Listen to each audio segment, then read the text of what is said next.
End of the day कहां है, कहां जाके इंसान अलग होता है और कहां जाके इंसान एकदम सिमिलर है। जो हमारी सिमिलैरिटी है वो अंदर से एक ही है। हम ऊपर ऊपर से अलग हैं, हम ऊपर ऊपर से अलग हैं।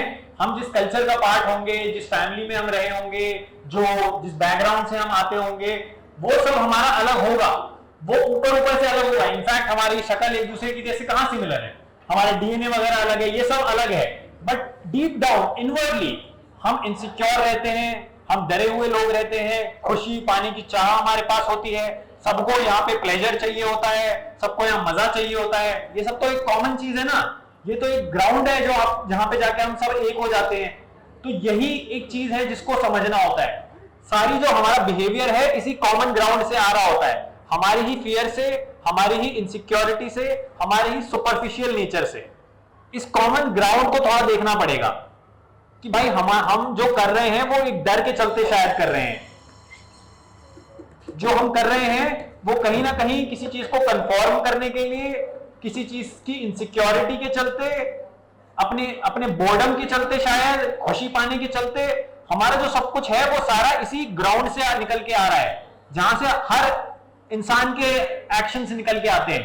भले ही वो किसी भी कल्चर का हो, भले ही वो किसी कंट्री का हो, भले ही वो किसी दूसरे जेंडर का भी हो। इनफैक्ट हमारी जो फंडामेंटल अंदर का जो पूरा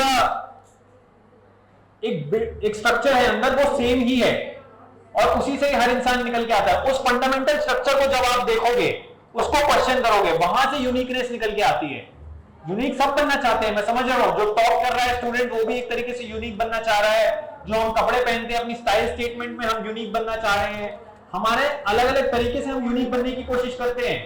बट ये जो यूनिकनेस है पहले इस ग्राउंड को क्वेश्चन करके आएगी।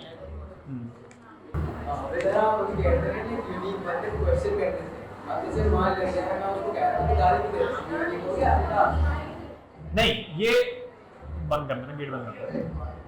ये आप बस उस लेवल तक ही यूनिक होगी क्योंकि आपने बस ये वर्बली बोल दिया है ना।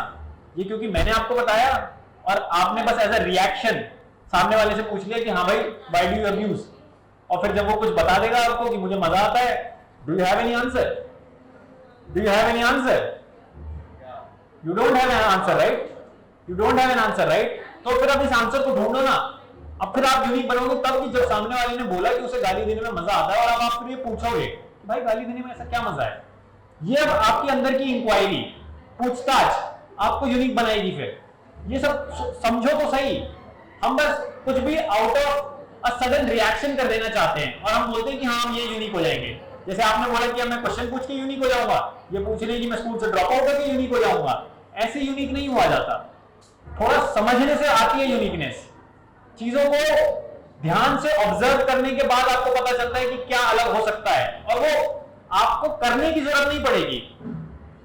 कोई एक इंटेंशनल एफर्ट नहीं होगा यूनिक करने के लिए। हमारा जो सारे ना यूनिक होने के लिए इंटेंशनल एफर्ट्स होते हैं कि हम जानबूझ के कोशिश करते हैं कि हाँ ऐसे में यूनिक हो जाऊंगा, मैं कपड़े नए पहन लूंगा, मैं किसी नई गाड़ी में आ जाऊंगा तो मैं यूनिक हो जाऊंगा, वगैरह वगैरह। हम इस तरीके से यूनिकनेस करने की कोशिश करते हैं। जो वो यूनिकनेस है ना, वो भी फिर ऑटोमेटिकली आपको देखने को मिलेगा कि आएगी, क्योंकि आपने ध्यान से चीजों को अटेंटिवली समझने की कोशिश करी है, थोड़ा डीपली उन पे पॉन्डर कराया आपने, थोड़ा थिंक करने की कोशिश करी है कि हाँ यार ये जो मैं कर रहा हूं, जो मेरा डेली बिहेवियर है, ये कहां से आता है, मैं किन प्रिंसिपल्स पे चल रहा हूं। जब आप इस पर ध्यान दोगे थोड़ा, जब आप चीजों को देखोगे, लोगों के बिहेवियर को देखोगे, अपने बिहेवियर को देखोगे कि सब कैसे एक दूसरे के ऊपर बस चढ़े ही रहते हैं, सब एक दूसरे को डोमिनेट कर रहे होते हैं, रूड होते हैं एक दूसरे के साथ, कैसे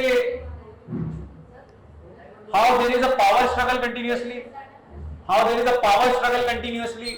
जब तक आपको यह दिखेगा कि हाँ भाई हर इंसान किस बेसिस पे चला रहा है अपनी जिंदगी, आपको यह दिखेगा कि कैसे आप इनअटेंटिव हो, कि ये क्वेश्चन पूछ के आप लगातार कैसे बात करते रहते हो। आपको जब ये दिखने लग जाएगा, वहां से आप यूनिक होना ऑटोमेटिकली चले जाओ, आप ऑटोमेटिकली यूनिक होने लग जाओगे। आपको स्ट्राइव नहीं करने की पड़ेगी जरूरत कि मैं आप कोशिश कर रहे हो चलो मैं यूनिक बनूं, बनना नहीं पड़ता। बस simple daily understanding, examination of what you are doing, why you are doing, just keep on asking these questions, just doubting, और जरूरी नहीं है कि सवाल भी करो, देखो तो सही, आप देखोगे और आपको सवाल पूछने को मिल जाएगा कि अरे यार हाँ ये कैसे हो रहा है, कि ये वाली चीज क्यों हो रही है, कि बस ऑब्जर्व करना शुरू करो और वहीं से उस ऑब्जर्वेशन से ही आपके सारे सवाल उठने लग जाएंगे कि अरे यार यहाँ पे ये सपोज करो कि अच्छा खासा कोई जानवर चल रहा है, उसको काट के हम प्लेट पे क्यों डाल रहे हैं, ये बहुत नॉर्मल सी चीज है ना, यही तो करते हैं हम। ये क्यों करते हैं कि कोई जानवर अगर चलता है, उसका कोई बॉडी पार्ट हम अपने फूड पे क्यों ले आते हैं, हम उसको डीप फ्राई क्यों कर देते हैं और खाने लग जाते हैं, वो तो अच्छा खासा चल रहा था, हमने उसकी टांगे छीन ली उससे, ये क्यों करा, और देखो हमें इस पर हंसी भी आ रही है, ये क्यों हंसी आ रही है हमें, ये पूछो तो सही। वहां पे वो एक बोर्डिंग लगी हुई है कि हाँ गुड चिकन शॉप, और वहां पे वो चिकन ही बड़े खुश होकर खड़ा है कि you know your bones will be healthy when you eat chicken. क्या कोई चिकन अपने आप को खाते वक्त खुश होगा? ये कितना स्टूपिड है ये बोर्ड जो लगा हुआ है। वो क्यों अपने आप को कटवाना चाहेगा आपको न्यूट्रिशन देने के लिए? ये कितना स्टूपिड है, ये देखो ना। कोई चिकन खड़ा है किसी चिकन शॉप पे, वही दिखा रहा है कि यार ये डिलीशियस चिकन, उसको ह्यूमनाइज कर दिया गया है। ये कितना अपने आप में स्टूपिड है, ये देखो तो सही। आप ये देखोगे और आपको बहुत वियर्ड लगेगा ये कि अरे ये क्या है, ये क्यों है ये। तो जस्ट दिस सिंपल ऑब्जर्वेशन कि why we are doing what we are doing, why we are eating what we are eating, how am I behaving in my life, यहीं से ही आपको बहुत वियर्ड चीजें दिखने लग जाएंगी। शायद आपको लगने लगेगा कि ये क्यों हो रहा है, आपको एक्टिवली क्वेश्चन भी नहीं करना पड़ेगा, अपने आप आपको लगेगा कि हाँ why is this happening, why is this normal.